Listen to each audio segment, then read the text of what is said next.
ഈശോ മിശിഹായ്ക്കും സ്തുതിയായിരിക്കട്ടെ. ഇന്നത്തെ സുവിശേഷം ഉത്തമഗീതം 6-ാം അധ്യായം.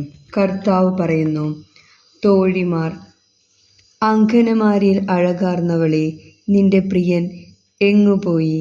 എങ്ങോട്ടാണ് നിന്റെ പ്രിയൻ പിരിഞ്ഞുപോയത്? പറയൂ, നിന്നോടൊപ്പം ഞങ്ങളും അവനെ തേടി വരാം. മണവാട്ടി, എൻ്റെ പ്രാണപ്രിയൻ തൻ്റെ ഉദ്യാനത്തിലേക്ക്, സുഗന്ധദ്രവ്യങ്ങളുടെ തടങ്ങളിലേക്ക് ഇറങ്ങിപ്പോയി. തൻ്റെ ആട്ടിൻപറ്റത്തെ മേയ്ക്കാനും ലില്ലിപ്പൂക്കൾ ശേഖരിക്കാനും തന്നെ. ഞാൻ എൻ്റെ പ്രിയൻ്റേതാണ്, എൻ്റെ പ്രിയൻ എൻ്റേതും. അവൻ ആട്ടിൻപറ്റത്തെ ലില്ലികൾക്കിടയിൽ മേയ്ക്കുന്നു. ഗാനം 5. മണവാളൻ: എൻ്റെ പ്രിയേ, നീ തിർസാൻ നഗരം പോലെ മനോഹരിയാണ്, ജെറുസലേം പോലെ സുന്ദരിയും.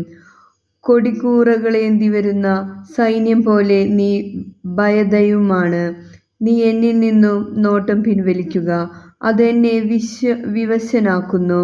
നിന്റെ തലമുടി ഗിലിയാദ് മലഞ്ചെരിവുകളിലേക്ക് ഇറങ്ങിവരുന്ന കോലാട്ടിൻ പറ്റം പോലെയാണ്. കുളി കഴിഞ്ഞു വരുന്ന ചെമ്മരിയാടുകളെ പോലെ ഒന്നൊഴിയാതെ നിരയൊത്തതാണു നിന്റെ പല്ലുകൾ.